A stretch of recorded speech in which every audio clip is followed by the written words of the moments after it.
नमस्कार। यो हो समाचारमा स्वागत छ। म वसुधा केसी। म रन्जु अधिकारी। सुरु गरौँ अहिलेसम्मका प्रमुख समाचारबाट।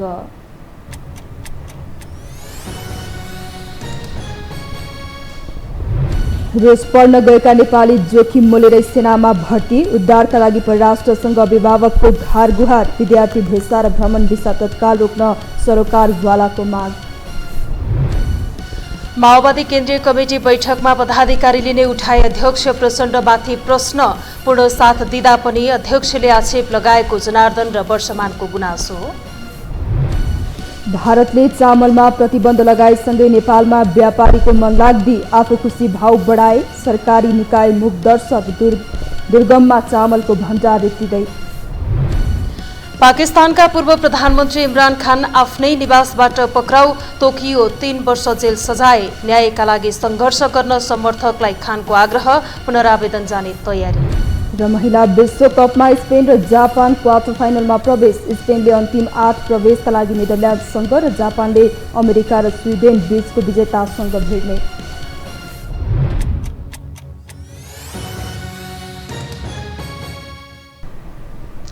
अब समाचार विस्तारमा। नेकपा एमालेका अध्यक्ष केपी शर्मा ओलीले रूस युक्रेन युद्धमा नेपालले कसैको पक्ष लिन नहुने बताउनु भएको छ। आज नेकपा एमालेको विदेश विभागले आयोजना गरेको कार्यक्रममा उहाँले नेपाल सरकारले विगतमा युक्रेनमाथि रूस आक्रमणको विरोध गरेकोमा आलोचना गर्नुभयो। अध्यक्ष ओलीले परराष्ट्र मामिलामा कम्तीमा देशभित्रका शक्ति एकजुट हुनुपर्ने बताउनुभयो। तर प्रधानमन्त्री र सरकारले बाह्य देशसँग के सहमति गर्छन् भन्ने नै थाहा हुन छाडेको उहाँको टिप्पणी थियो। नन एलाइन मोमेन्ट स्थापना भइसकेपछि त्यसले निर्धारण गरेका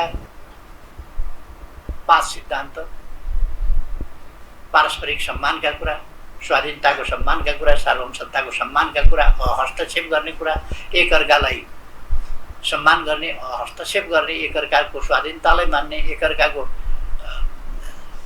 कुनै पनि मामलामा हस्तक्षेप नगरेर अगाडि बढ्ने कुरादेखि लिएर नन एलाइन मोमेन्टभित्र पनि हामीले केही महत्त्वपूर्ण भूमिका खेल्नुपर्ने हो। किनभने अजरबैजानमा भएको नन एलाइन मोमेन्टको समिटबाट हामी उपाध्यक्षमा छानिएका छौँ। नेपाल उपाध्यक्ष हो। त्यसकारण उपाध्यक्षको हिसाबले पनि नेपालले नन एलाइन मोमेन्टमा आफ्नो भूमिका खेल्नुपर्ने।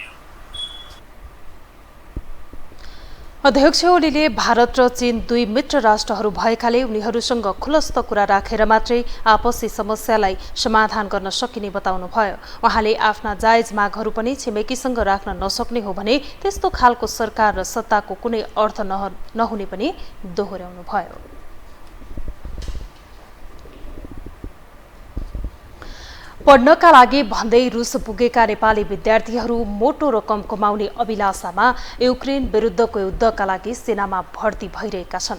उनीहरूमध्ये धेरैजसो 2 देखि 3 महिनासम्म पनि सम्पर्कमा नआउँदा नेपालमा भने परिवारका सदस्यहरू हार गुहार गरिरहेका छन्। तर अनधिकृत रूपमा युद्धमा होमिएका उनीहरूलाई तत्काल उद्धार गर्ने सूत्र पत्ता लगाउन सरकारी संयन्त्रले सकिरहेको छैन। यतिसम्म कि नेपालबाट अहिले पनि कयौं विद्यार्थी रूसको यात्रा गरिरहँदा हालका लागि रूस जाने प्रक्रिया रोक्न समेत सरकार असफल देखिन्छ। एक रिपोर्ट।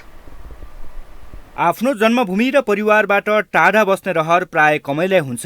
सन्तानलाई आफ्नो काखबाट पर राखेर विदेशी भूमि पठाउने अभिभावकको सपना पनि अनेक बाध्यतासँग जोडिएको हुन्छ।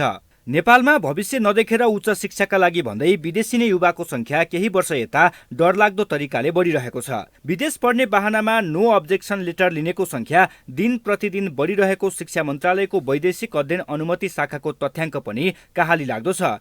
यस्तोमा सबैभन्दा धेरै युवाको रोजाइ अमेरिका, क्यानाडा, अस्ट्रेलिया लगायत विकसित देशहरू हुने गर्छ। त्यसमा पनि मासिक पारिश्रमिक बढी पाउने भएपछि ती गन्तव्यसम्म पुग्ने होडबाजी युवाहरूको हुनु स्वाभाविकै हो। तर केही समय यता मोटो रकम कमाउने आशामा युवाहरू युद्धरत देश रसिया पुग्ने गरेको प्रमाण बाहिरिन थालेको छ। नेपालबाट युद्ध गर्नका लागि भनेर नगए पनि त्यहाँ पुग्ने धेरैजसो युवाहरू धेरै पैसा कमाउने अभिलाषा बोकेर आफ्नो परिवारलाई समेत ढाँटेर युद्ध मोर्चामा होमिने गरेका छन्। कारण हो परिवारको खुसी। पढ्न भनेर पठाइएको आफ्नो सन्तान युक्रेन विरुद्ध लड्न थालेको भन्ने खबरले परिवारको मन खिन्न बनाएको छ। युक्रेन विरुद्धको लडाईमा आफ्नो परिवारको सदस्य पनि प्रयोग भएको खबरले नेपालमा जति खिन्नता छाएको छ, 2 देखि 3 महिनासम्म सम्पर्कमै नआएको खबरले परिवारमा अर्को अत्यास थपिदिएको छ।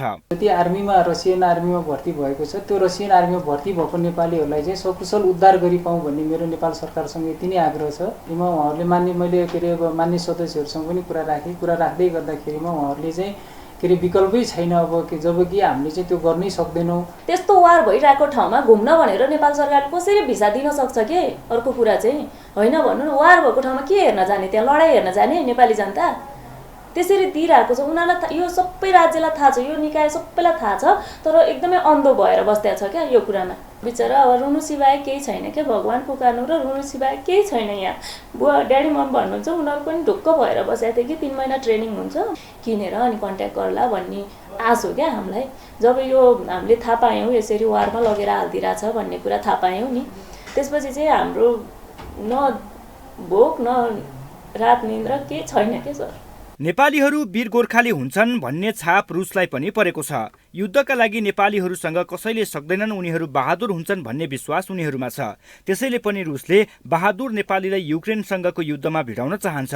यही प्रयोजनका लागि नै रुसले नेपालीलाई प्रक्रिया पूरा गरेको केही दिनमै भिसा दिने गरेको छ। नेपालबाट विद्यार्थी भनेर लैजाने र उता पुगिसकेपछि युद्धमा होमिन प्रेरित गराउने उनीहरूको उद्देश्य हुन्छ। बन्दुक सफा गर्न मात्रै जानेकाहरू समेत युद्धमा होमिएका छन्। सुरुमा 3 महिनाको ट्रेनिङ गराउने भनेर 1 महिनामै युद्धको अग्रपङ्क्तिमा खटाउने काम भइरहेको, हातमा चोट लागेपछि भर्ती हुनबाट बचेर नेपाल फर्किएका परिवर्तित नाम राजेन्द्र बताउँछन्। उनले बङ्करको बारुद पड्किएको आवाज सुनेर आफ्नै साथी पनि 2 दिनसम्म बेहोस भएको घटना समेत बेहोरेका रहेछन्। भर्खर गएको अनि तपाईँको त्यो यस्तो तालले पड्किन्छ नि, त्यहाँ मान्छे तर्सेर त्यो बिचरा ढल 2 दिन होसै नआएर हस्पिटल अनि त्यसपछि अहिले उसलाई बम पड्केको आवाजले अब तर्स्यो बिचरा। भर्खरको युवाहरू कि त देखाएको छैन, ट्रेन पनि गरे होइन क्या। फेरि त 1 महिना ट्रेनिङमा के हुन् उनीहरूको? ट्रेनिङमा भनेको त्यही बन्दुक साफ गराए मात्रै देखेँ। 1 महिना ट्रेनिङ गरेर लगेर फ्रन्टमै उभ्याइदिन्छ। फ्रन्टमै 2 जना गरेर नेपाली डिभाइड गरिदिन्छ हरेक बटालियनमा, अनि त्यसपछि फ्रन्टमै। राजेन्द्र झण्डै 6 महिना अगाडि विद्यार्थी भिसामा रुस पुगेका थिए। रुस र युक्रेन बीच झण्डै 1.5 वर्षदेखि निरन्तर युद्ध चलिरहेको उनी सहित अन्य साथीहरूलाई पनि थाहा थियो। युद्ध मडारिएर रणभूमि बनेको रुसमा पढाइका लागि राम्रो हुने आशामा 6 देखि 10 लाख रुपैयाँसम्म तिरेर नेपाली हाम फालिरहेका छन्। रसिया पुगेका राजेन्द्र सहित झण्डै 1 दर्जन साथी एउटै होस्टलमा बस्थे। तर विद्यार्थी भिसामा गएका उनीहरूलाई नेपालबाट लगेको पैसाले त्यहाँ जोहो गर्न मुस्किल हुन्छ। भने जस्तो काम पाउँदैनन्, पाए पनि 40-50 हजार रुपैयाँ चित्त बुझाउनु पर्छ।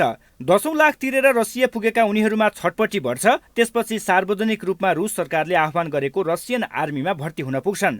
तर रुस युक्रेन युद्धमा नेपाली होमिएको विषयमा थाहा पाएको सरकारले उनीहरूलाई उद्धार गर्ने विषयमा खासै जाँगर चलाएको देखिँदैन।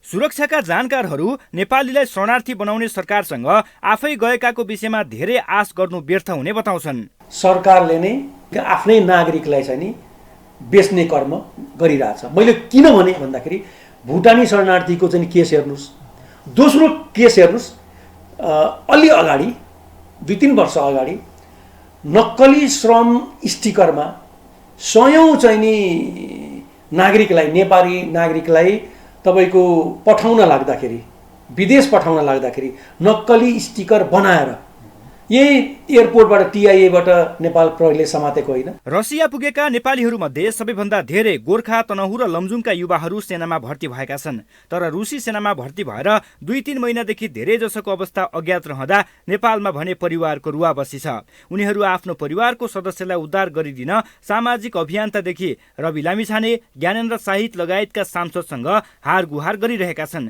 तर उनीहरूबाट पनि चित्तबुझ्दो आश्वासन पाउन सकिरहेका छैनन्। परिवारका सदस्य विषय परराष्ट्र मन्त्रालयका अधिकारीसँग समेत भेटिरहेका छन्। पढ्ने भनेर रुस पुगेका उनीहरूलाई कसरी उद्धार गर्ने भन्ने प्रश्नको जवाफ दिन परराष्ट्रले सकिरहेको छैन।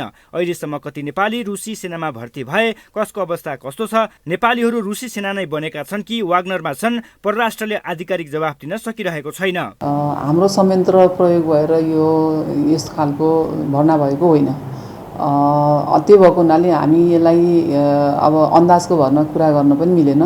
तर परिवारहरू सम्पर्कमा आउनुभयो र हामीलाई कुराहरू राख्नुभयो भने हाम्रो नागरिकहरूको खोज तलासमा सरकारले डेफिनेटली प्रयत्न गर्छ। हाम्रो दूतावास मार्फत अरू मार्फत अब के गर्न सकिन्छ, किनभने यो तपाईँहरूले भन्दाखेरि त्यति सजिलो जस्तो देखिँदैन र द्वन्द्व भएको देख्दा देख्दै हामी अब जेसुकै कारणले गए पनि त्यो त्यति राम्रो त भएन। रुसले नेपाली युवालाई प्रयोग गरेर युद्ध लड्दै गर्दा युक्रेनले समेत नेपाली युवा नै भर्ती गरिरहेको पाइन्छ। उनीहरू बोर्डरको सुरक्षामा प्रयोग भइरहेका छन्। यस्तोमा दुवै पक्षबाट नेपाली युवाहरू युद्धको चपेटामा परिरहेका छन्। विद्यार्थी भिसामा रुस पुगेकाहरू अनधिकृत रूपमा युद्धमा हुमिएको विषय बारम्बार उठिरहेको छ। यो विषय संसद बैठकमा समेत सांसदहरूले उठाए, तर नेपालबाट रुस जाने युवाको जमात भने कम भएको छैन। अझ उनीहरूलाई सजिलो हुने गरी प्रक्रिया सुरु गरेको केही समयमै भिसा दिने गरिएको छ। नेपालबाट रुस जान प्रेरित गर्ने एजेन्टहरू नै सक्रिय भइरहेका छन्। यस्तोमा रुसमा भएका नेपालीलाई तत्काल उद्धार गर्न केही कानुनी कठिनाइ हुँदै गर्दा युद्धरत देशमा जाने प्रक्रिया रोक्न भने सरकारले सकिरहेको छैन। नेपालीलाई विद्यार्थी, पर्यटन लगायतका विभिन्न भिसामा रुस, युक्रेन लगायत युद्धरत देशमा जानबाट रोक्न सके केही हदसम्म पीडा कम हुन्थ्यो कि? यो हो टेलिभिजनका लागि टेकमान साक्यको रिपोर्ट। कमजोर हुँदै गएको पार्टी संगठन र आफ्नै ओजका बीच केही गर्ने बाटोमा रहेको प्रधानमन्त्री पुष्पकमल दाहाल प्रचण्ड प्रश्नले घेरिएका छन्। परिवारवाद भन्दा माथि उठ्न नसकेको र आन्दोलनका मुद्दालाई संस्थागत गर्न नसकेको आक्षेप खेपिरहेका उनी हालसम्मको अविच्छिन्न नेतृत्वकै कारण यसै पनि यसको भागीदार हुन्, जहाँ माओवादी केन्द्रलाई पार्टी बन्न नदिएर शक्तिशाली रहिरहने प्रचण्ड रणनीतिमाथि यो पटक प्रश्नको आवाज एक ढिक्का र चर्को बनेको हो भने सत्तामा समेत उनी घेराबन्दीमा छन्। एक रिपोर्ट। पार्टीको केन्द्रीय कमिटी बैठकमा आफ्नै नेताबाट प्रश्नको प्रहार खेपिरहेका प्रधानमन्त्री तथा माओवादी केन्द्रका अध्यक्ष पुष्पकमल दाहाल प्रचण्ड चौतर्फी घेराबन्दीमा छन्। जनार्दन शर्मा र वर्षमान पुनको शक्ति सङ्घर्षका बीच मन्त्री हुन नपाएकाहरूको असन्तुष्टिको भुङ्ग्रोमा रहेका उनी अहिले केन्द्रीय सदस्यहरूको समेत चर्को आलोचनाको केन्द्रमा छन्। सरकारमा आफ्नै उपप्रधान तथा गृहमन्त्री नारायण काजी श्रेष्ठसँगै नोकझोकको अवस्था बेहोरिरहेका उनी सहयात्री दलहरूको समेत निशाना बनिरहेका हुन्। प्रचण्डले विशेष महाधिवेशन मार्फत नेत्र विक्रमचन्द विप्लवलाई महासचिव बनाउने चर्चासँगै पुन र शर्माका गुट मिल्ने प्रयासमा लागेका छन्। यो गुटलाई शक्तिबहादुर बस्नेतले साथ दिएका छन् भने माओवादीभित्र उपमहासचिव त्रय पुन शर्मा र शक्तिबहादुर बस्नेत मिलेर प्रचण्डमाथि दबाव बढाउने र विप्लव रोक्ने रणनीति लिन थालेको चर्चा हुन थालेको छ। यही बीचमा बरामद भएको तस्करीको क्विन्टल सुनले प्रतिपक्षी घेराबन्दीमा लाग्दा गृहमन्त्री र अर्थमन्त्रीको राजीनामासम्मको माग भइरहेको छ। अनुसन्धान अघि बढाए आफ्नै नेताहरू समेत जोडिएको हुन सक्ने दृश्यका बीच सत्ता गए पनि कसैलाई नछोड्ने उनको बोलीको भार समेत छ।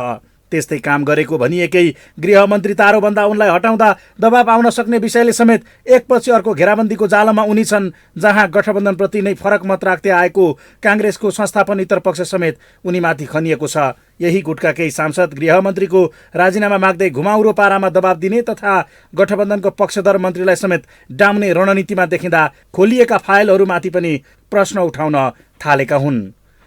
तपाईको एउटा निस्किया हुन्छ, एउटा इस्यु आउँछ, त्यो इस्युलाई अगाडि बढाउँदै तपाईको अर्को इस्यु आउँछ, त्यो इस्यु फेरि साइडलाइन लाग्छ। भुटानी शरणार्थीको एउटा अगाडि बढ्दै थियो, फेरि साइडलाइन लागेछ।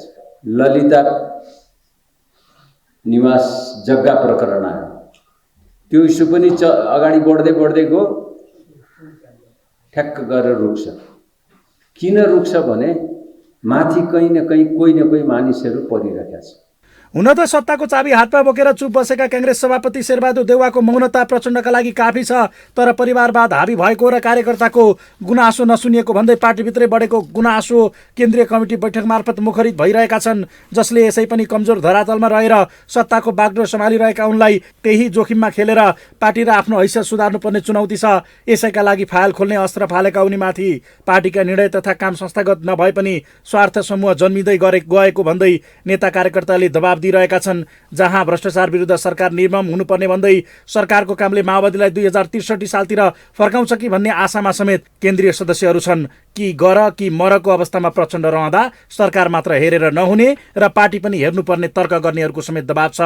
फलत यही विषयले समेत घेराबन्दीमा रहेका उनलाई यही अलमललाई आधार बनाउँदै प्रतिपक्षीहरू समेत प्रश्न गरिरहेका छन्। संसदीय अवरोध गर्ने ठुलो चाहिँ बाल हटका रूपमा एउटै कुरा राखिराख्ने यो कुरा प्रमुख प्रतिपक्षको राम्रो छैन। 100 किलो सुनबाट सरकारले लोकप्रियता हासिल गर्दै गरेको र सुन तस्करको जालोलाई चाहिँ च्यात्न खोजेको चिजबाट तर्सिएर 100 किलो सुनवाला र सुनको तस्करको जालोलाई तोड्न खोजेको कुरालाई कमजोर बनाउनका लागि विषयान्तर गरिएको छ। यता केही राजनीतिक विश्लेषक प्रतिपक्षीको घेराबन्दीलाई उसको धर्मकै रूपमा लिन्छन्, जहाँ खुलेका फाइलले जनताबाट मात्र नभई रणनीतिक रूपमा समेत प्रचण्ड बलियो बनेको बताउने उनीहरू जनताकै काम गरेकाले सत्ताबाट हात धुनु परेको भाष्य निर्माण हुने तर्क गर्छन्। यद्यपि लहरो तान्दा पहरो थर्किने मात्र नभई भत्किने नै दृश्य देखिँदा केही घेराबन्दी भएको भने उनीहरूको स्वीकारोक्ति छ। जुन प्रचण्डले आफूलाई बचायो भन्ने भाष्यमा केही बलियो देखिए पनि जोखिम मोल्ने र आफैलाई पनि नछोड्ने कुरा प्रचण्डका लागि ठूलो कुरा नभएको उनीहरू बताउँछन्, जसले पार्टीभित्रै पनि छटपटी बढेको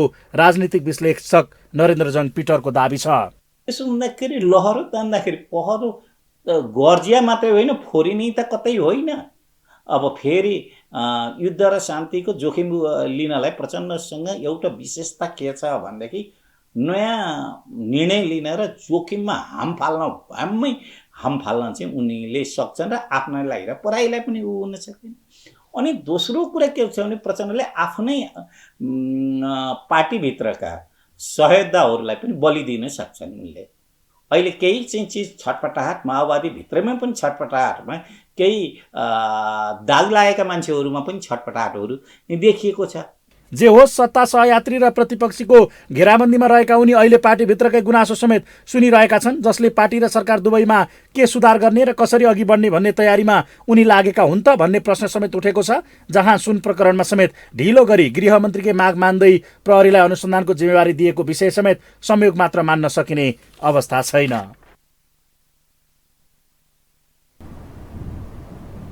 अब बाँकी समाचार। 1 क्विन्टल सुन प्रकरणले गिजोलिएको नेपाली राजनीति झन पेचिलो बन्दै गएको छ। जहाँ यसैलाई कारण देखाएर प्रतिपक्षले संसद नै अवरोध गर्दा सरकार भने न प्रश्न उठेकाहरूलाई समात्न सकेको छ न त छोड्न सक्ने स्थितिमा छ। त्यस्तै जसले नै होडले अनुसन्धानमा समेत यतिका दिन अलमल हुँदा तस्करीको विषयमा भइरहेको राजनीति अझ बढ्ने सङ्केत देखिएको छ। एक रिपोर्ट। 100 केजी सुन बरामद भएको प्रसङ्गले देश नै तरङ्गित हुँदा बरामदकै दिनबाट यसमा राजनीतिक रङ दिन थालिएको हो। यसअघिकै तस्करीमा नाम जोडिएर पनि माओवादीका नेताहरूमाथि छानबिन नहुनु, आपराधिक पृष्ठभूमि र अहिले सुन प्रकरणमा पक्राउ परेका व्यक्तिसँगै उपमहासचिव वर्षमान पुनको पारिवारिक सम्बन्धले यो प्रकरणमाथि उठेको प्रश्न झनै पेचिलो बन्दैछ।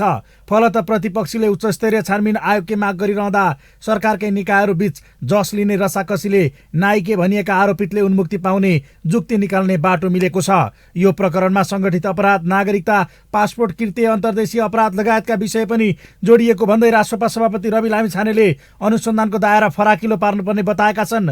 भेपमा सुन तस्करी भएको घटनामा नेकपा माओवादी केन्द्रका उपाध्यक्ष कृष्णबहादुर महराको नाम समेत जोडिँदा उनीहरूलाई उन्मुक्ति दिएको र प्रहरीले सामान्य सोधपुछ गर्ने आँट समेत देखाउन नसकेको बताएका उनले अनुसन्धानका लागि आयोग नै आवश्यक रहेको बताएका छन्, जसले हिजो नरम देखिएको रासोपा बिस्तारै कडा बन्न थालेको सङ्केत मिलेको छ। सिआइबीले यसको अथोरिटी पायो भन्ने कुरा पनि समाचारमा देख्न पाए यतिका दिनपछि। अब यो बैठक नबस्नुको कारण प्रमाण लुक्ने सम्भावना, संदिग्धहरू भाडिने सम्भावना हामीले जानी दिइराखेका छौँ कि यत्रो ठुलो काण्डलाई हामीले किन यस्तो नजरअन्दाज गर्ने? जाँचबुझ आयोगको आवश्यकता छ कि राख्नै पर्छ भनेर मैले जोड लगाउन खोजेको होइन, तर यसलाई छलफल गर्नुपर्ने हो कि आवश्यकता छ कि? यो प्रकरणको अनुसन्धान सिआइबीलाई नदिएर प्रधानमन्त्री प्रचण्डले नै दोषी उम्काउने प्रयत्न गरेको भनेर सत्ता पक्षबाटै आवाज उठिरहेको थियो। यस्तोमा आफ्नै राजीनामा माग्न थालिसकेपछि उपप्रधान तथा गृहमन्त्री नारायण काजी श्रेष्ठले प्रधानमन्त्री प्रचण्डलाई अनुसन्धानको जिम्मा सिआइबीलाई दिन दबाब दिइरहेका थिए।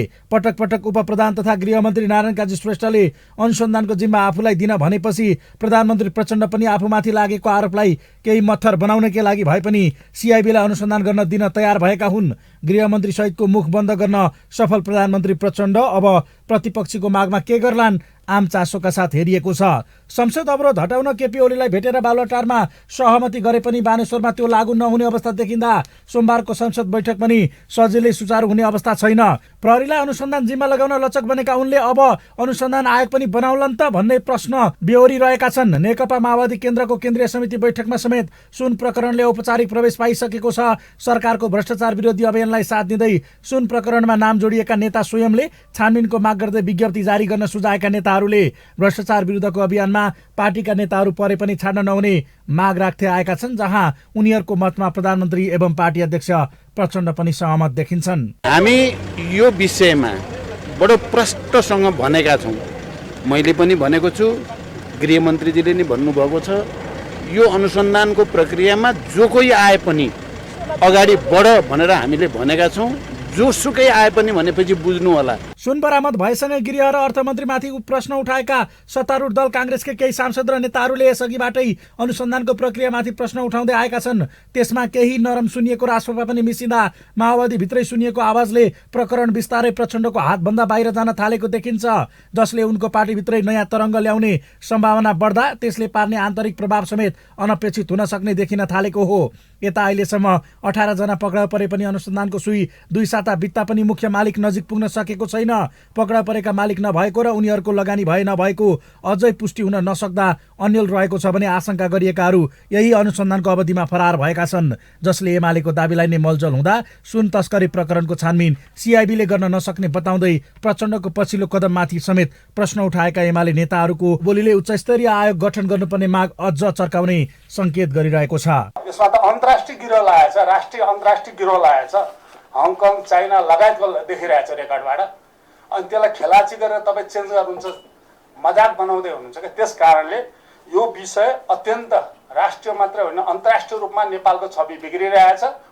तपाईँ सिबिआई गर्नु, त्यसले समाधान दिँदैन। यो प्रकरण विषयान्तर हुँदै अहिले बरामद भएको सफलता भन्दा पनि कति उम्कियो भन्नेतर्फ केन्द्रित छ। त्यसमा पनि विगतमा काङ्ग्रेस एमाले डामेको फाइल खोल्दा बढेको प्रचण्डको कदलाई साइजमा ल्याउन यो अस्त्र हुन सक्ने आशामा दुवै दल छन्। त्यस्तै माओवादीदेखि काङ्ग्रेसभित्रकै आन्तरिक राजनीतिको तार समेत यसमा जोडिँदा सरकारका कदम पनि प्रश्नकर्ताले मुखभरिको जवाब पाउने भन्दा अझ संशय पैदा गर्ने खालका छन्, जहाँ माग बढाउँदै आफू सही भएको साबित गराउन अघि बढेकाहरूलाई हौसला मिल्दा पेचिलो बनेको यो विषयको सुरक्षित अवतरणको खोजीले बार्गेनिङमा सहयोग पुग्नेमा उनीहरू ढुक्क छन्। यो हो टेलिभिजनका लागि कुलचन्द्र विष्ट, काठमाडौँ।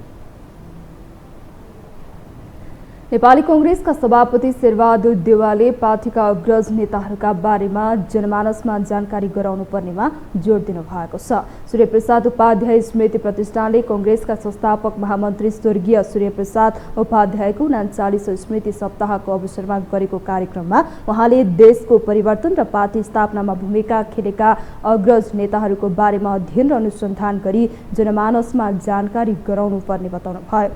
सभापति देउवाले पुराना नेता सूर्यप्रसाद उपाध्यायलाई पहिलो पंक्तिको स्मरणीय नेताका रूपमा पुनर्स्थापित गर्दै शीर्षस्थ नेताका रूपमा उपाध्यायको तस्बिर पार्टी कार्यालयमा राख्ने निर्णयले आफूलाई खुसी लागेको समेत बताउनु भयो।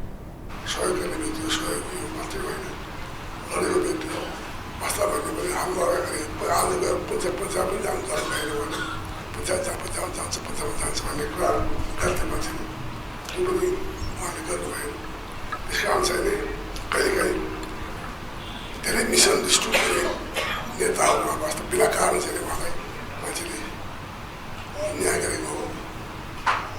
तर चाहिँ मान्छेले मैले बुझेको मान्छे हो तर अत्यधिक क्लासहरू राइट टाइम चाहिँ छैन।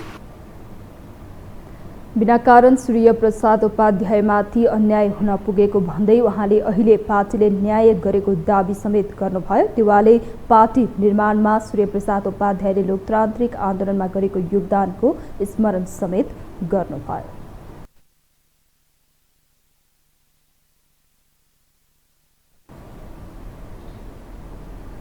गण्डकी प्रदेश सरकारले 100 दिनको उपलब्धि सार्वजनिक गरेको छ।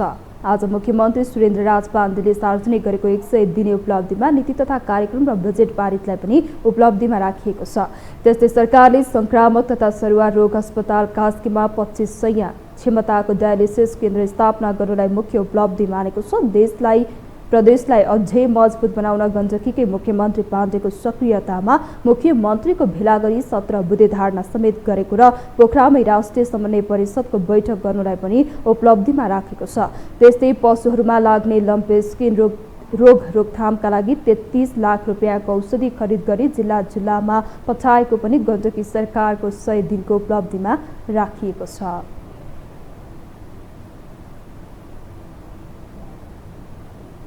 हामीसँग समाचार बाँकी नै छन्, अहिलेलाई विश्राम।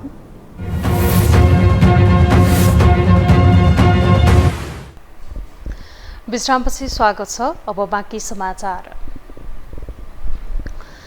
धान रोपाईलाई परम्परा र चाडकै रूपमा मनाउने देशमा चामलमा पर निर्भर हुनुपर्ने बाध्यता छ। कुनै समय भारतलाई चामल निर्यात गर्दै आएको नेपालले अहिले भारतबाट चामल पठाउन प्रतिबन्ध हुँदा महँगो बढ्दो छ। धान र चामल निर्यातको गर्विलो इतिहास बोकेको नेपालले फेरि त्यही पुरानै विरासत फर्काउन के गर्नु पर्ला? एक रिपोर्ट। चामलमा आत्मनिर्भर मात्रै नभई कुनै समय निर्यात समेत गरेको गर्विलो इतिहास नेपालको कृषि क्षेत्रमा सुरक्षित छ। तर त्यो गर्विलो इतिहासलाई कागजकै पन्नामा मात्रै सीमित राख्दा देश भने परनिर्भरतातर्फ धकेलिँदैछ। सन् 1961 मा भारतलाई मात्रै 2,89,000 मेट्रिक टन चामल निर्यात गरेर 4 करोड 30 लाख अमेरिकी डलर भित्राएको नेपालले अहिले धान चामलकै नाममा वर्षेनी अर्बौं रकम बाहिर पठाउनु पर्ने यथार्थको सामना गर्नु परेको छ। 38 वर्ष अघिसम्म मात्रै पनि धान चामल निर्यात गरिरहेको नेपालले गत आर्थिक वर्षमा मात्रै 33 अर्ब 63 करोड 47 लाख रुपियाँको धान चामल आयात गरेको तथ्याङ्क छ। आत्मनिर्भर भएको धान चामलमा नै पनि दिन प्रतिदिन कृषिमा आएको क्षयीकरणले परनिर्भर हुनुपर्ने नेपालको बाध्यता छ। कुनै समय भारतमा निर्यात गर्ने धान चामलमा पनि अहिले भारतकै भर पर्नु परेको अवस्था छ।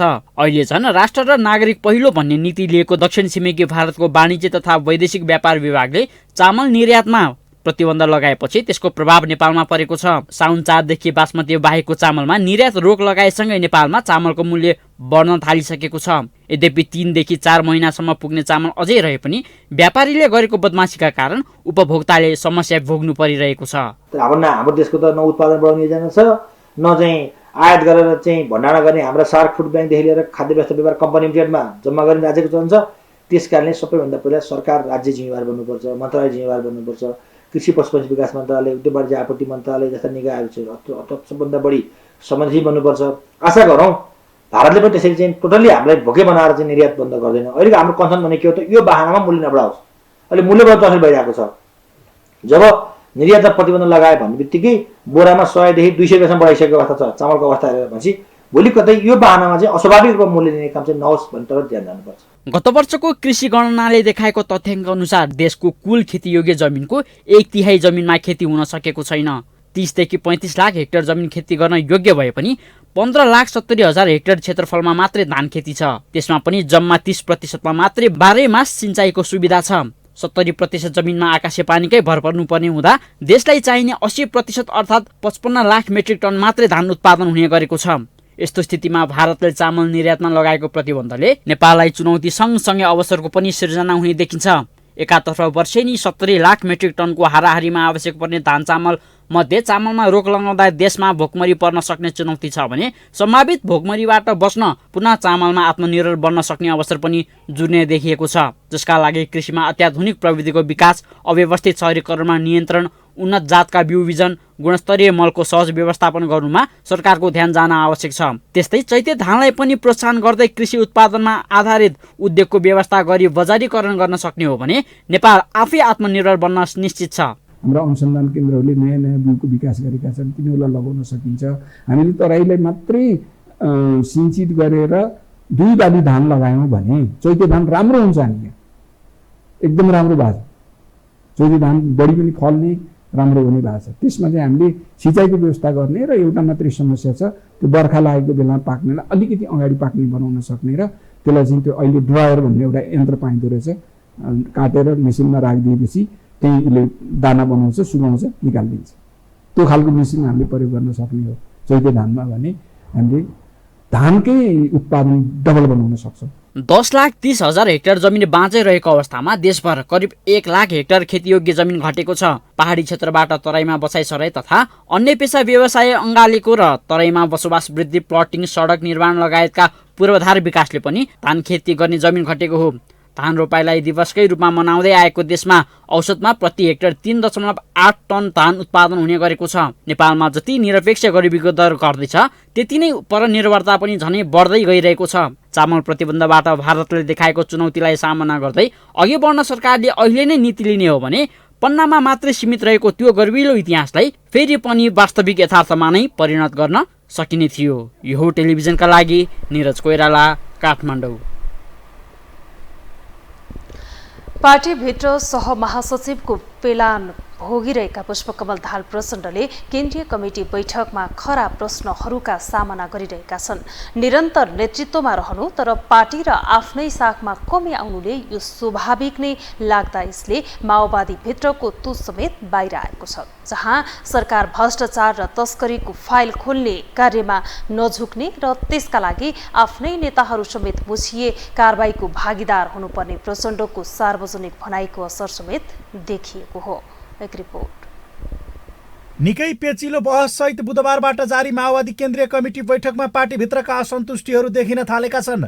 खास गरी प्रधानमन्त्री समेत रहेका पार्टी अध्यक्ष पुष्पकमल दाहाल प्रचण्डले खुला राजनीतिमा फर्किएका नेकपा अध्यक्ष नेत्र विक्रमचन्द्र विप्लवलाई महासचिव बनाएर भित्र्याउने तयारी गरेसँगै उपमहासचिवहरू वर्षमान पुन र जनार्दन शर्मा असन्तुष्ट बनेको टिप्पणीहरू भइरहेका थिए, जसमा शक्ति बस्नेतको समेत साथले नयाँ तयारी हुँदा यही कारण एक अर्काका प्रतिस्पर्धी एवं महासचिवका दावेदार पुन र शर्मा एक ठाउँमा उभिन आइपुगेका छन्। गत महाधिवेशनमा दुवैले महासचिव बन्न लबिङ गरेपछि प्रचण्डले देव गुरुङलाई महासचिव बनाएर उनीहरूलाई उपमहासचिवमा सीमित पारेका थिए। गत महाधिवेशनमा एकले अर्कालाई महासचिव नस्वीकार्दा दुवैको हातबाट त्यो पद गुमेको थियो, जुन असन्तुष्टि बैठकमा आउन सक्ने आकलनकै कारण लाइभ गर्ने निर्णयबाटै पार्टी पछि हटेको थियो भने पछिल्लो सुन तस्करीको घटनाको तरङ्ग समेत यसमा देखिने प्रश्न थियो। अर्थात् केन्द्रीय कमिटी बैठक सुरु हुनु ठिक अघि उपमहासचिव पुन विवादको घेरामा परेका थिए। करिब 1 क्विन्टल सुन तस्करी प्रकरणमा पक्राउ परेका दावा छिरिङसँग पुन र माओवादी नेताहरूको सम्बन्धलाई लिएर सामाजिक सञ्जालमा व्यापक प्रश्न उठेको छ। सामाजिक सञ्जालहरूमा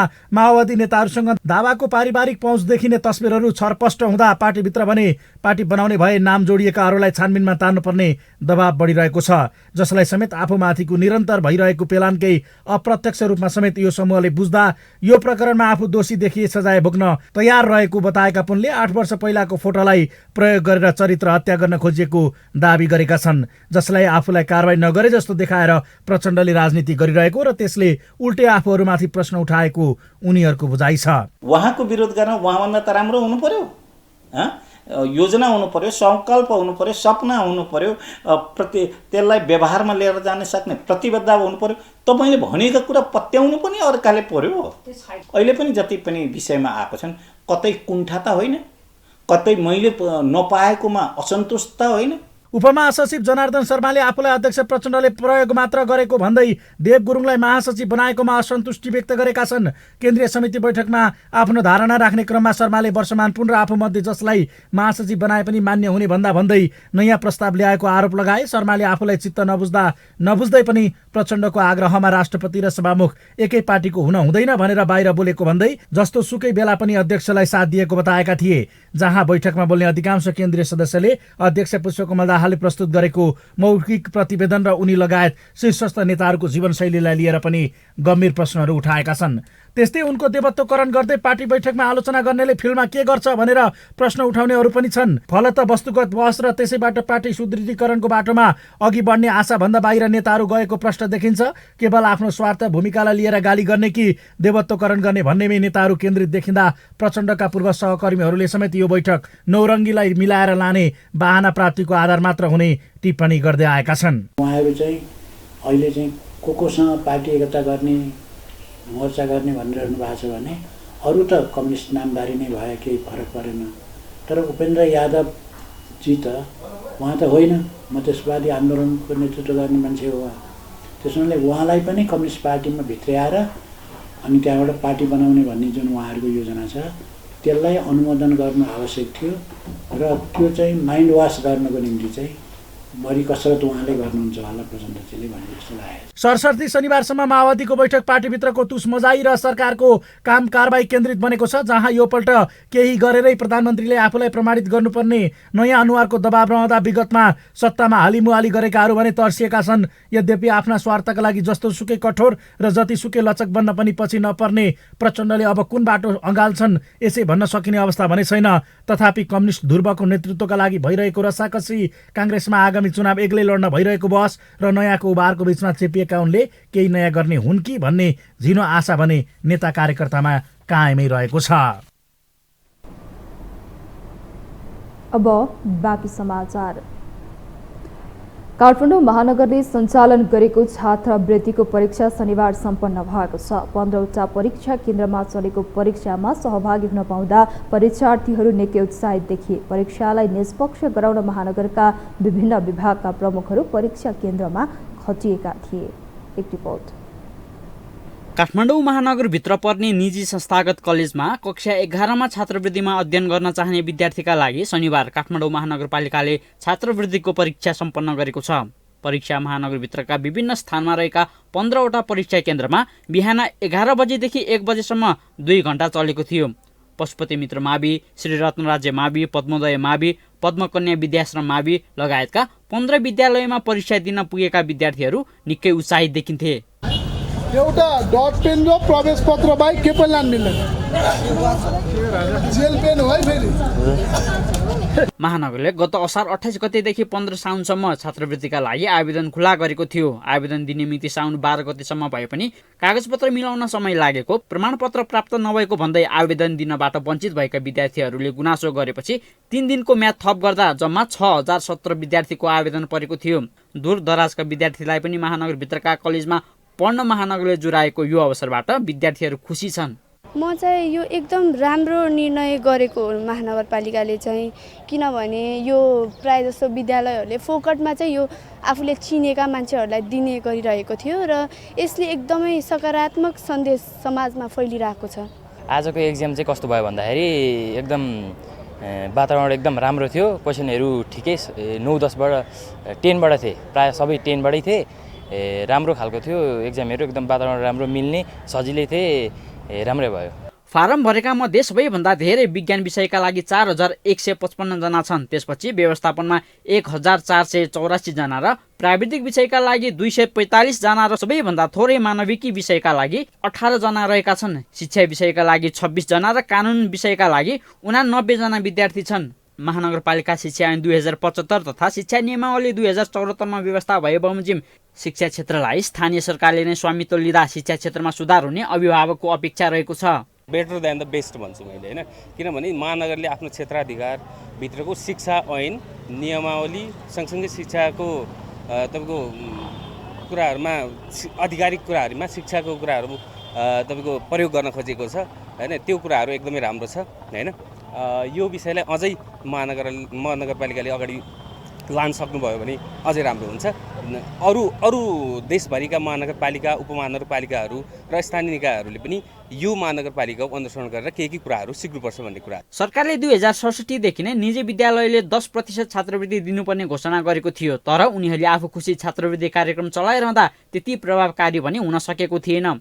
त्यसैले महानगरले यसपटक भने आफ्नो माताहतमा पर्ने सबै निजी स्कुललाई कक्षा 11 को 10% कोटा खाली राखेर विद्यार्थी भर्ना गर्न निर्देशन दिएको थियो। महानगरले चालेको यो कदमले छात्रवृत्ति कार्यक्रम नामका लागि मात्र सीमित नहुने विश्वास पशुपति मित्र माविका प्रधानाध्यापक तथा केन्द्राध्यक्ष समेत रहेका चन्द्रकान्त पण्डितले गरेका छन्। यसले प्रभावकारी भूमिका खेल्ने विश्वास उनले गर्दै गर्दा महानगरले आफ्नो कर्तव्यको बोध गरेको उनले सुनाएका छन्। यो चाहिँ कमसेकम यो महानगरपालिकाले आफ्नो स्वामित्व र आफ्नो कर्तव्य बोधको चाहिँ बोध गरेको अनुभूति भएको छ। किनभने अब कुनै पनि यस क्षेत्रभित्र महानगरपालिकाभित्र रहेका शैक्षिक संस्थाहरूले छात्रवृत्ति, किनभने संस्थाहरूले त भने मैले छात्रवृत्ति दिएको छु यताउता भनेर, अब विधिगत रूपबाट के हो त भने ल फलानालाई दिए भनेर उनीहरूको मेरिट्सको आधारमा महानगरपालिकाले आफैले पठाइदिँदाखेरि अलिकति व्यवस्थित रूपमा देखिने हुँदाखेरि कहीँ अन्याय हुँदैन कि जस्तो मलाई लाग्छ। जसलाई छात्रवृत्तिका लागि आवश्यक र हकदार छन् उसैले छात्रवृत्ति कोटामा सामेल हुन पाउनुपर्छ भन्ने उद्देश्यले महानगर आफैले यसको स्वामित्व लिएको हो। परीक्षालाई निष्पक्ष गराउन महानगरका विभिन्न विभागका प्रमुखहरू सम्पूर्ण परीक्षा केन्द्रमा खटिएका थिए। परीक्षा शान्त र सौहार्दपूर्ण वातावरणमा सञ्चालन भएको सुपरिवेक्षकको भनाइ छ। अहिले यो केन्द्रमा भन्नुपर्दाखेरि अहिले चाहिँ एकदम शान्त वातावरणमा सौहार्दपूर्ण वातावरणमा चाहिँ यो परीक्षा सञ्चालन भइरहेको छ। यसमा चाहिँ निष्पक्ष ढङ्गले होस्, आफैले हामीले चाहिँ प्रश्नपत्र सेट गर्नेदेखि लिएर परीक्षा सञ्चालनदेखि लिएर सम्पूर्ण विधिहरू काठमाडौँ महानगरपालिकाले गरिरहेको छ। र यसमा चाहिँ मैले अघि पनि निवेदन गर्छु कि यो चाहिँ साँच्चैकै निडी विद्यार्थीहरू चाहिँ यसमा चाहिँ सामेल हुन पाउने छन् यसपटकबाट चाहिँ। काठमाडौँ महानगरपालिकामा नयाँ नेतृत्व आएसँगै शिक्षा क्षेत्रलाई प्राथमिकतामा राखेको देखिन्छ। त्यसैलाई निरन्तरता दिँदै शनिबार महानगरले कक्षा 11मा पढ्न चाहने विद्यार्थीका लागि छात्रवृत्तिको परीक्षा सम्पन्न गरेको छ। महानगरको यो कार्यलाई अभिभावक र विद्यार्थी दुवैले उत्साहका साथ लिएका छन्। यो हो टेलिभिजनका लागि क्यामेरामा रविन्द्र तेमिलसिनाका साथ निरज कोइराला, काठमाडौँ। 3 महिनामा 14 हिमाल आरोहण गरी विश्व कीर्तिमान कायम गर्नुभएका 2 जना पर्वतारोहीलाई स्वागत गरिएको छ। आज नर्वेकी आरोही क्रिस्टिन हरिला र नेपाली गाइड तेन्जिन लामालाई त्रिभुवन अन्तर्राष्ट्रिय विमानस्थलमा स्वागत गरिएको हो। शेर्पाले साउन 11 गते विश्वको दोस्रो अग्लो केटु हिमालको सफल आरोहण गर्नुभएको थियो। पर्यटन मन्त्रालय, पर्यटन विभाग, नेपाली पर्वतारोहण सङ्घ लगायत विभिन्न पर्यटनसँग सम्बन्धित सङ्घ संस्था एवं आरोहीहरू विमानस्थलमा सांस्कृतिक बाजा गाजा सहित स्वागतका लागि पुगेका थिए। हरिला र शेर्पाले सगरमाथा, कञ्चनजङ्घा, लोत्से, मकालु, धौलागिरी, अन्नपूर्ण, मनास्लो, चोओयु, सिस, पाङमा, नङ्गा पर्वत, गासर ब्रह्म र गासर ब्रह्म 1, ब्रोड पिक र केटु हिमालको सफल आरोहण गरिसक्नु भएको छ। हामीसँग अन्तर्राष्ट्रिय र खेल समाचार बाँकी नै छन्। अहिलेलाई पुनः विश्राम।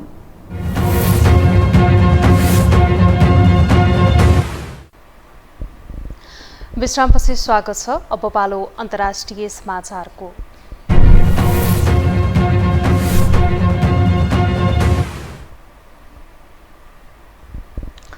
तोसखाना मुद्दामा अदालतको फैसलापछि पक्राउ परेका पाकिस्तानका पूर्व प्रधानमन्त्री इमरान खानका समर्थकहरू आक्रोशित बनेका छन्। इस्लामाबादको अदालतले खानलाई दोषी ठहर गर्दै 3 वर्षको जेल सजाय र 1 लाख पाकिस्तानी रुपैयाँ जरिवाना तोकेको छ। यो फैसला विरुद्ध पुनरावेदन गर्ने खानका समर्थक र उनको पार्टी तहरिक-ई-इन्साफको तयारी छ। एक रिपोर्ट। पाकिस्तानमा सन् 1974 मा तोसाखाना स्थापना भएको थियो। यो मन्त्री परिषदको प्रशासनिक मातहतको एक विभाग हो जहाँ प्रधानमन्त्री, राष्ट्रपति, राज्य प्रमुख, मन्त्री, सांसद वा कुनै वरिष्ठ अधिकारीहरूले भ्रमणका क्रममा प्राप्त गरेका बहुमूल्य उपहारहरू राखिन्छन्। कुनै पनि विदेश यात्राको क्रममा परराष्ट्र मन्त्रालयका अधिकारीहरूले ती उपहारहरूको अभिलेख राख्छन् र स्वदेश फर्किएपछि तोसाखानामा जम्मा गरिन्छ। तोसाखानामा राखिएका सामानलाई स्मृति चिन्हका रूपमा हेरिन्छ। त्यहाँ राखिएको सामान मन्त्री परिषदको स्वीकृतपछि मात्र बिक्री गर्न मिल्छ। सन् 2018 देखि सन् 2022 सम्म प्रधानमन्त्री रहँदा इमरान खानले भने विदेशी भ्रमणका क्रममा प्राप्त भएका 14 करोड पाकिस्तानी रुपैयाँ भन्दा बढीका उपहारहरू बिक्री गरेको अदालतको फैसलामा उल्लेख गरिएको छ। पाकिस्तानको इस्लामाबाद जिल्ला अदालतले उनीलाई दोषी ठहर गरेसँगै उनी लाहोर स्थित आफ्नै निवासबाट पक्राउ परेका छन्। खानलाई 3 वर्ष कैद सुनाएको छ भने 1 लाख पाकिस्तानी रुपैयाँ जरिवाना बुझाउनु पर्नेछ। अदालतको फैसलालाई खान र उनका समर्थकहरूले भने स्वीकार गरेका छैनन्। पक्राउ पर्नु अघि एक भिडियो सन्देश छाड्दै पाकिस्तानी पूर्व प्रधानमन्त्री खानले आफ्ना समर्थकलाई सम्बोधन गर्दै चुप लागेर नबस्न आग्रह गरेका छन्। मेरे पाकिस्तानियों, जब तक ये पैगाम आप तक पहुंचेगा मुझे ये अरेस्ट कर चुके होंगे और मैं जेल में होऊंगा। तो मेरी आपसे सिर्फ एक ही रिक्वेस्ट है, अपील है कि आपने घरों में चुप करके नहीं बैठना। अदालतको यो फैसलाले खान 3 वर्ष कैद भुक्तानी सहित 1 लाख पाकिस्तानी रुपैयाँ बुझाएर मात्रै भर पाउने छैनन्। उनी अब 5 वर्षसम्म चुनावमा भाग लिन अयोग्य ठहर भएका छन्। खानको समूहले अदालतको फैसला विरुद्ध पुनरावेदन गर्ने तयारी गरेको छ। उनको पार्टी तहरिक इन्साफले फैसलालाई पक्षपातपूर्ण भन्दै टिप्पणी गरेको छ भने त्यस विरुद्ध सर्वोच्च अदालत जाने जनाएको छ। अदालतले फैसला सुनाउँदा एउटा भिड अदालतको भवन बाहिर इमरान खान माथि चोरीको आरोप लगाउँदै नाराबाजी गर्दै थिए। राज्यका उपहारहरू बिक्री गर्दा आफूलाई प्राप्त भएको आम्दानी घोषणा नगरेकोमा उनीमाथि चोरको आरोप लागेको हो। अदालतले गरेको आदेशले पनि उनका विपक्षीहरूलाई नाराबाजी गर्न सजिलो भएको थियो। खान विरुद्ध नाराबाजी भएको स्थानमा पक्षमा पनि उनका समर्थकले प्रदर्शन गरेका थिए। खान गिरफ्तार भएको प्रदर्शनमा संलग्न भएको आरोपमा हजारौं समर्थक पक्राउ परेका छन्।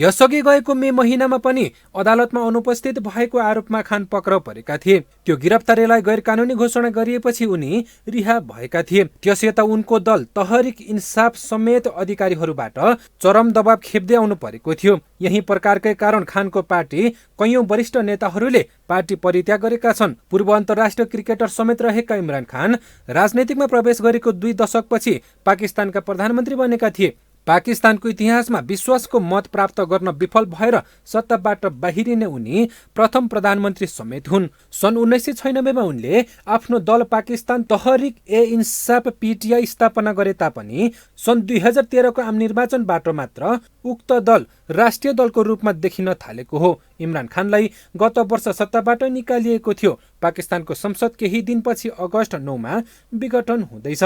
त्यसपछि कामचलो सरकार चुनावसम्म सत्तामा रहनेछ। उपहार चोरी गरेर बेचेको मुद्दामा अदालतले नै दोषी ठहर गरेकोले सम्भवतः खानलाई सधैँका लागि चुनाव लड्न अयोग्य घोषणा गरिन सक्ने सम्भावना समेत रहेको विश्लेषकहरू बताउँछन्। यो हो टेलिभिजनका लागि मिङमा शेर्पा, काठमाडौँ। अब पालो खेल समाचारको।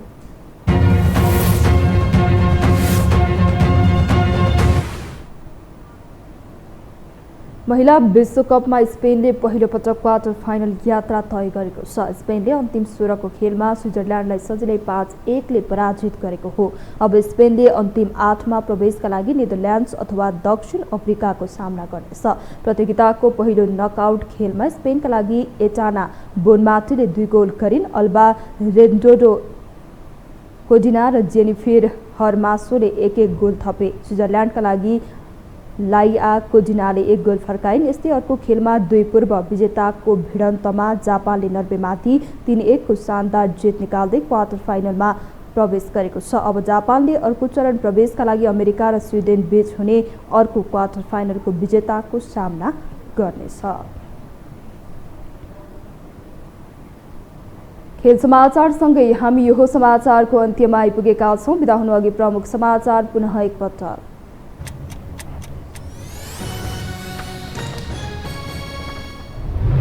रोज पढ्न गएका नेपाली जोखिम मोलेर सेनामा भर्ती। उद्धारका लागि परराष्ट्रसँग अभिभावकको हार गुहार। विद्यार्थी भिसा र भ्रमण भिसा तत्काल रोक्न सरकारवालाको माग। ले नै उठाए अध्यक्ष प्रचण्डमाथि प्रश्न। पूर्ण साथ दिँदा पनि अध्यक्षले आक्षेप लगाएको जनार्दन र वर्षमानको गुनासो। भारतले चामलमा प्रतिबन्ध लगाएसँगै नेपालमा व्यापारीको मन लाग्दी। आफू खुसी भाव बढाए। सरकारी निकाय मुख दर्शक। दुर्गममा चामलको भण्डार रित्तिँदै।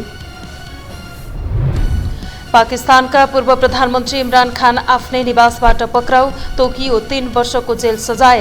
न्यायका लागि सङ्घर्ष गर्न समर्थनलाई खानको आग्रह। पुनरावेदन जाने तयारी। र महिला विश्वकपमा स्पेन र जापान क्वार्टर फाइनलमा प्रवेश। स्पेनले अन्तिम 8 प्रवेशका लागि नेदरल्यान्डसँग र जापानले अमेरिका र स्विडेन बीचको विजेतासँग भेट्ने।